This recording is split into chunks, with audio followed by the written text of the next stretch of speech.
Hello student, class 11 maths का DOE जो practice paper है एनुअल एग्जाम का, उसके हम एजर्शन रीज़न कर रहे हैं। तो इसका डिटेल सोल्यूशन आप डिस्क्रिप्शन में लिंक में जाके देख सकते हैं। तो अभी हम एजर्शन रीज़न कर रहे हैं इसका। एजर्शन क्या है? अगर 2023 C 2x-2 equals to 2023 C x है, तो आपको बोला है कि एक्स की जो भी पॉजिटिव वैल्यू है वो 677 होनी चाहिए।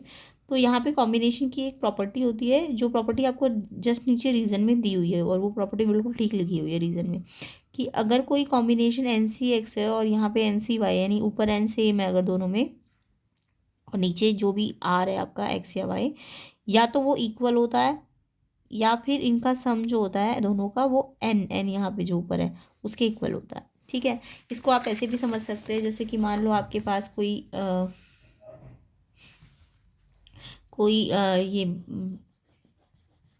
ये जब आप खोलते हो उसको, ये बाइनोमियल एक्सटेंशन करते हो ना, तो a+b अगर 5 पावर है तो आपको पता है 6 टर्म्स आती है, उनके ये कॉफिशिएंट्स होते हैं, है ना। तो NC0 NC1 NC2 NC3 NC4 NC5 तक, है ना। 5 है तो 5 तक जाएगा, तो इसको हम NCN कहते हैं। ये NC0 है, NC0 का यानी 5C0 का आंसर 1 आएगा, और लास्ट वाले 5C5 का भी आंसर कितना आएगा? 1 आएगा। ऐसे ही ये 5C1 का आंसर 5 आएगा, और यहाँ से लास्ट वाले का, लास्ट पहले से दूसरे वाले का भी 5 होगा, और लास्ट से दूसरे वाले का भी आंसर 5 होगा। ऐसे ही जो इसका आंसर होगा लास्ट पहले से सेकंड वाले का, वही लास्ट से सेकंड वाले का भी होगा, यानी ये। तो यानी कि ये दोनों टर्म को अगर हम कंपेयर करें तो 5 5 सेम है ना दोनों में, तो ये या तो इसके इक्वल होना चाहिए, और अगर इक्वल नहीं है तो इनका सम कितना आना चाहिए? 5 आना चाहिए। तो देखो ये इक्वल तो नहीं है, बट इनका सम कितना आ रहा है? 5 ही तो आ रहा है। या ये दोनों देखो, इनका इक्वल, ये इक्वल तो नहीं है 1 4 के। अगर इक्वल नहीं है, या तो इक्वल होंगे, या फिर इक्वल नहीं है तो ये इन दोनों का सम जब करोगे 1 और 4 का, तो ये किसके इक्वल आएगा? 5 के इक्वल आएगा। लग रही है नहीं प्रॉपर्टी? या तो एक्स वाई के इक्वल होगा, या इनका सम एन के इक्वल होगा। तो ये रीज़न वाली स्टेटमेंट तो बिल्कुल ठीक कह रही है, ठीक है। लेकिन एजर्शन को हम करके देखेंगे। तो इन्होंने कहा है कि यहाँ एन सी, मान लो ये एक्स है थोड़ी देर के लिए, ये एन सी वाई है थोड़ी देर के लिए। तो पहले तो हम इसको इसके इक्वल रख के देखेंगे, इस एक्स को इस वाई के। ये एक्स है पूरा और ये वाई है।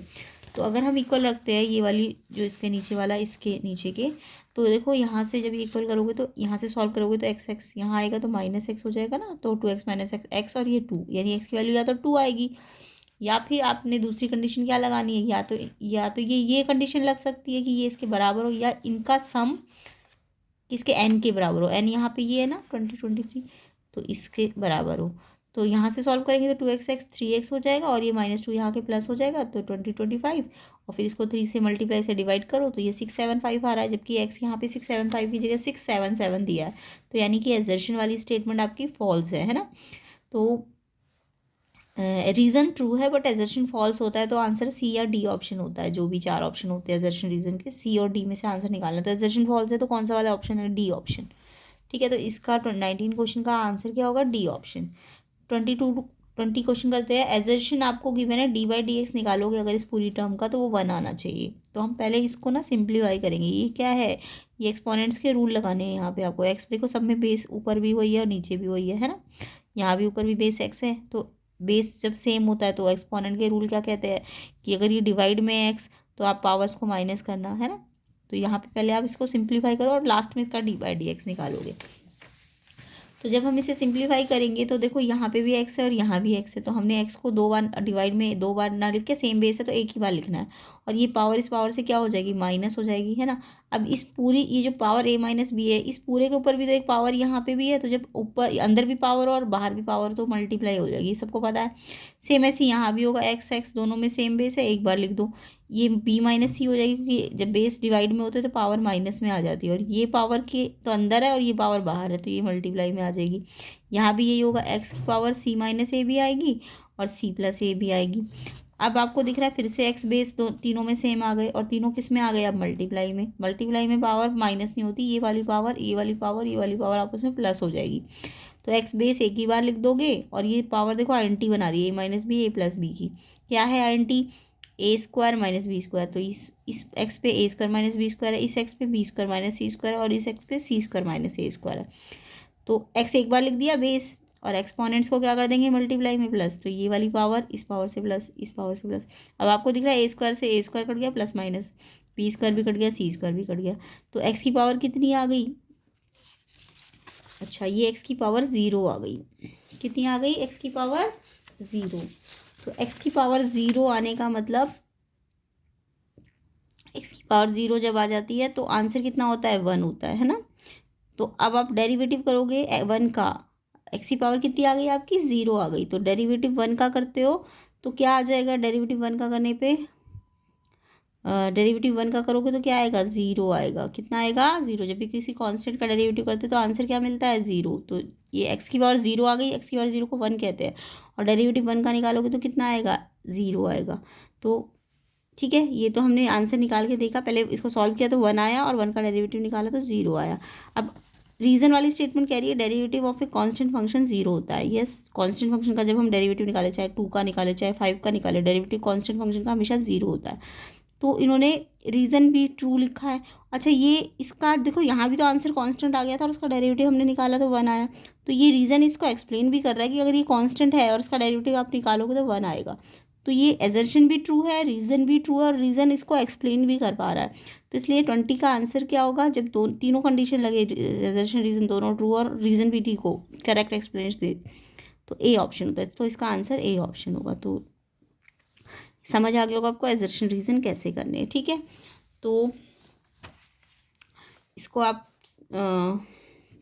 ये ध्यान रखना, एक्स नहीं आएगा यहाँ पे, एक्स की पावर 0 आएगी। तो इसलिए अगर एक्स आता तो आंसर 1 होता, बट 0, हमें आंसर 1 नहीं, हमें आंसर थोड़ा ना 1 लाने को कहा है, हमें डेरिवेटिव 1 लाने को कहा है।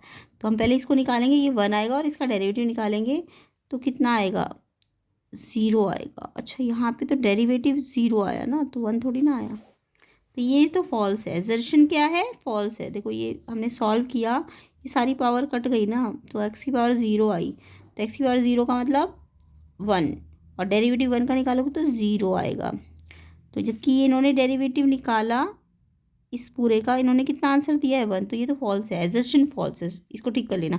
एजर्शन फॉल्स है बट रीज़न ट्रू है। एजर्शन जब फॉल्स होता है तो ऑप्शन क्या हो जाएगा, डी। तो इसका भी आंसर एजर्शन फॉल्स वाला ही है, यानी डी ऑप्शन है। क्योंकि यहाँ पे ना डेरिवेटिव निकाला इसका, पहले हमने इसे सॉल्व किया तो 1 आया, बट इन्होंने यहाँ पे ना मिस्टेक भी की है, इक्वल नहीं होना चाहिए, यहाँ पे इक्वल हटा देना। तो इस पूरे का आपने डेरिवेटिव निकाला, आपने डेरिवेटिव निकालने के लिए पहले से सॉल्व किया, एक्स की पावर 0 आई, 1 आया, उसका डेरिवेटिव निकालने पे कितना आएगा, 0 आएगा। तो जबकि ये बोल रहा है कि इसका डेरिवेटिव 1 है, तो ये गलत है, ठीक है। हाँ, इसको सॉल्व करके 1 जरूर आ रहा है, लेकिन इसका डेरिवेटिव 1 थोड़ी ना आ रहा है, यहाँ इक्वल नहीं होना चाहिए, इसको हटा देना। तो ये सॉल्व करके 1 जरूर आएगा बट डेरिवेटिव 1 नहीं आएगा, तो ये फॉल्स है इस हिसाब से। तो एजर्शन फॉल्स है बट रीज़न ट्रू कह रहा है, तो ये डी ऑप्शन होना चाहिए, ठीक है। तो इसे आप ठीक कर लेना, थोड़ा सा कन्फ्यूज़न वाला क्वेश्चन था ये, समझ आ गया। तो ऐसे करके आपको ये करना है। तो इसका पूरा डिटेल सोल्यूशन के लिए बाकी क्वेश्चंस भी अगर आपको देखना है सेक्शन बी और सेक्शन ए, तो आप इसका डिटेल सोल्यूशन आपको चैनल में लिंक में मिल जाएगा, डिस्क्रिप्शन में प्लेलिस्ट भी बनी हुई है इसकी पूरी 11th क्लास की फाइनल एग्जाम की, तो वो आप जाके सर्च कर लेना चैनल पे। बाकी चैनल को सब्सक्राइब करना, वीडियो को शेयर कर देना।